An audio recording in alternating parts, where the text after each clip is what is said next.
అనుదినమన్న శ్రోతలకు మన ప్రభువును రక్షకుడై ఉన్న యేసుక్రీస్తు సరిసాటి లేని మహా గొప్ప పరిశుద్ధమైన నామమునందు శుభములు. నేడు 2025 సంవత్సరము మార్చి మాసము 10వ తారీఖు సోమవారం నాటి ధ్యానాంశము క్రీస్తు యొక్క దెబ్బలు. యెషయా గ్రంథము 53వ అధ్యాయము 5వ వచనమునందు మన అతిక్రమ క్రియలను బట్టి ఆయన గాయపరచబడెను, మన దోషములను బట్టి ఆయన నలుగొట్టబడెను, మన సమాధార్థమైన శిక్ష ఆయన మీద పడెను, ఆయన పొందిన దెబ్బల చేత మనకు స్వస్థత కలుగుచున్నది. ఆయన పొందిన దెబ్బల చేత మనము స్వస్థత పొందుచున్నాము అనుట ఎంతటి ఆదరణకరమైన వార్త. మనలను స్వస్థపరచుటకు యేసుక్రీస్తు తన యొక్క శరీరమంతయును ఘోరమైన దెబ్బలను ఆనందముతో వహించెను. పాత నిబంధన యందు ఆయన పొందిన దెబ్బల చేత స్వస్థత పొందుచున్నాము అని యెషయా 53వ అధ్యాయము 5వ వచనం నందు చదువుచున్నట్లుగానే కొత్త నిబంధన యందు ఆయన పొందిన గాయముల చేత మీరు స్వస్థత నొందితిరి అని చదువుచున్నాము. ఈ రెండు వచనములకు మధ్య ఒక గొప్ప వ్యత్యాసము కలదు.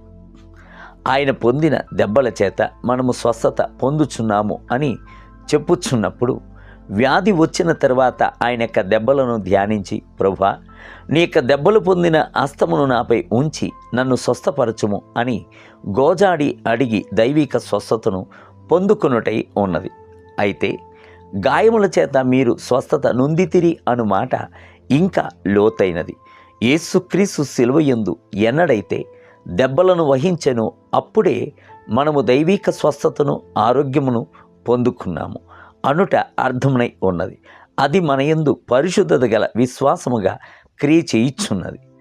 యేసు ముందుగానే మన యొక్క రోగములను వ్యాధులను మోసివేసెను. కావున మనము వ్యాధి యందు పడుట గాని బలహీనత చెందుట గాని అవశ్యం లేదు. ఆయన మన కొరకు శిలువయందు వహించి సంపాదించి ఉంచిన దైవిక ఆరోగ్యమును అంగీకరించుచున్నాము అని మనము విశ్వసించి దైవిక ఆరోగ్యము గలవారుగా ఉండేదము. మరలా ఆ సంగతిని మీకు క్లుప్తముగా జ్ఞాపకము చేయుచున్నాను. దెబ్బల చేత స్వస్థత పొందుచున్నాము అనుట వ్యాధి వచ్చిన తర్వాత దొరుకుచున్న దైవిక స్వస్థతను కనబరుచుచున్నది. గాయముల చేత స్వస్థత నొందితిరి అని చెప్పుట విశ్వాసముతో దైవిక ఆరోగ్యమును పొందుకొనుటను కనబరుచుచున్నది. తల్లిదండ్రులు పిల్లలను 2 కారణముల చేత వైద్యశాలకు వెంటబెట్టుకొని వెళ్ళుదురు. మొదటిది, వ్యాధి వచ్చిన వెంటనే వైద్యుల వద్ద చూపించి వైద్యమును చేయించుకుందురు. రెండవది, ఆయా కాలముల యందు భయపడుచున్న అంటువ్యాధుల బారి నుండి కాపాడుటకు వ్యాధి నిరోధక మందులను వేయించుకొనుటకు వెంటబెట్టుకొని వచ్చేదరు. వ్యాధి వచ్చిన తర్వాత వేయబడుచున్న సూది వ్యాధిని బాగు చేయుచున్నది. వ్యాధి వచ్చుటకు ముందుగానే వేయబడుచున్న సూది వ్యాధి రాకుండా నిరోధించుచున్నది.